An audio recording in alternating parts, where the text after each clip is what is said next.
Bronchitis क्या होता है और इसे कैसे ठीक कर सकते हैं, आज हम इसके बारे में जानकारी ग्रहण करेंगे। मेरा नाम मुकेश कोचर, न्यूरोथेरेपिस्ट, मोगा पंजाब से मैं बात कर रहा हूं। आज हम बात करेंगे ब्रोंकाइटिस पे, जो कि कॉमन हो गया है। जब वेदर चेंज होता है उनके दिनों में उनको लंग्स में इन्फेक्शन होती है। ब्रोंकाइटिस एक लंग्स की ट्यूब में इन्फेक्शन हो जाता है या इन्फ्लामेशन हो जाता है, उसको हम ब्रोंकाइटिस कहते हैं। ब्रोंकिल्स मतलब जो लंग्स के जो ट्यूब होती हैं, आइटिस मतलब इन्फ्लामेशन। मेडिकल टर्मिनोलॉजी में अगर ITIS पीछे किसी बीमारी पे लग जाए तो उस एरिया के इन्फेक्शन या इन्फ्लामेशन कहा जाता है। तो इसको दूर करने के लिए न्यूरोथेरेपी के मैं टिप्स भी बताऊंगा और आज ये क्यों होता है और कैसे इससे बचा जा सकता है। ब्रोंकाइटिस दोस्तों, हमारे शरीर में जब कहीं भी इन्फेक्शन हो जाए और वहां से म्यूकस प्रोड्यूस हो और फ्लेम प्रोड्यूस हो, उसे हम ब्रोंकाइटिस कहते हैं। तो ये दो प्रकार की होती है, एक्यूट और क्रॉनिक। जो एक्यूट है वो जल्दी आती है और जल्दी चले जाती है। क्रॉनिक है, धीरे धीरे आती है, धीरे धीरे जाती है।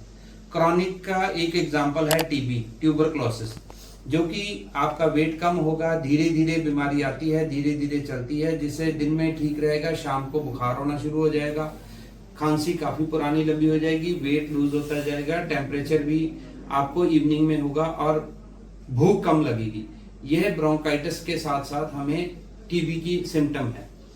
तो एक्यूट में क्या है दोस्तों, जल्दी आता है, जिससे टेम्परेचर होता है और 3-4 दिन में अंदर चला जाता है। लेकिन अगर अंदर जो ब्रोंकियल्स होते हैं वहां फेफड़ों में इन्फ्लेमेशन होना शुरू हो गया, आगे जब ये फ्लेम प्रोड्यूस होता है उसको हम लोग एक्सपेक्टोरेशन कहते हैं, जिसके साथ वो कंजेशन हो जाता है, सांस लेने में दिक्कत आती है, उसे हम ब्रोंकाइटिस कहते हैं। भाव कि लंग्स की ट्यूब्स में सूजन आ गया। ये शुरू कैसे होता है मित्रों, ये दो तरह से शुरू होता है। एक होता है LRC, एक होता है URC। जब हमें ये शुरू होता है तो इसके सिम्टम जो रैपिडली हमें नजर आते हैं वो URC से होता है, अपर रेस्पिरेटरी ट्रैक्ट इन्फेक्शन। मतलब जो हमारे गले में कुरकुरी, गले में इन्फेक्शन होना शुरू हो जाता है। जब वो वायरल इन्फेक्शन है जी, जब ये धीरे धीरे बढ़ती है, तब उसी को अगर हम गर्म पानी पी लें, न्यूरोथेरेपी का वोकल कॉर्ड जो पॉइंट है, वोकल घिसाई, वो ले लें, या हम लोग गर्म पानी हल्दी के साथ ले लें, तो वो जो वायरस है बढ़ने से रुक जाते हैं। अगर हम उसको ना रोकें तो वायरस बढ़ते बढ़ते LRC बन जाता है, भाव लंग्स रेस्पिरेटरी क्रिएट कंजेशन। भाव वो लंग्स के कंजेशन बन जाता है, जिसके बाद ये खांसी के रूप में डेवलप हो जाता है। तो इसको ठीक करने के लिए दोस्तों एक तो मैं बताता हूँ, तुलसी ड्रॉप्स जो लेने चाहिए, बहुत अच्छे आते हैं। और तीसरा जो है न्यूरोथेरेपी का हम लोग आज lung and shoulder stretch point बताएंगे, जो आप लेने से आपको लंग्स में खांसी इन्फेक्शन से बचाव होगा। काफी ज्यादा ड्राई कफ रहता है, ठीक नहीं हो रहा, तो मैं एक आपको रामबाण टेक्निक बताने जा रहा हूं कि आपने देसी घी का 1 चम्मच हल्की फ्लेम पे रख लेना है, स्टिर करना है, विद 2-4 काली मिर्च और दूध डाल के, और जब ये थोड़ा सा भुन जाए उसके बाद लेना, इससे ठीक हो जाएगा। नहीं तो पुराने जमाने में जिनको कोल्ड कफ होता है, सर्दियां आने वाली हैं, तो लेटी भी ले सकते हैं, बेसन और दूध डाल के लेते हैं। और चौथी चीज है, मैं न्यूरोथेरेपी का लंग एंड शोल्डर पॉइंट बताता हूं और स्ट्रेच पॉइंट, जिससे आप ठीक होता है। ये न्यूरोथेरेपी का लंग एंड शोल्डर पॉइंट है, जो हमारा लंग्स का अपेक्स पार्ट यहाँ आता है, उसको टच करके बाइसेप पे स्टैंड होना 3 से 6 सेकंड के लिए।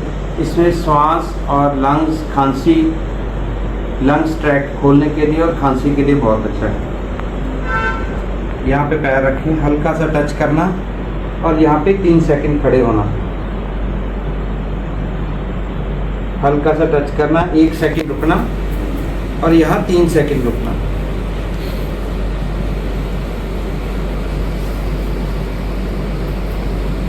छह बार देना है।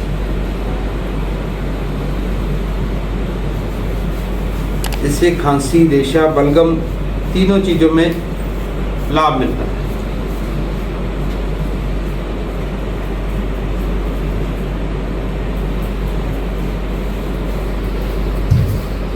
इसके बाद ये स्ट्रेच पॉइंट है,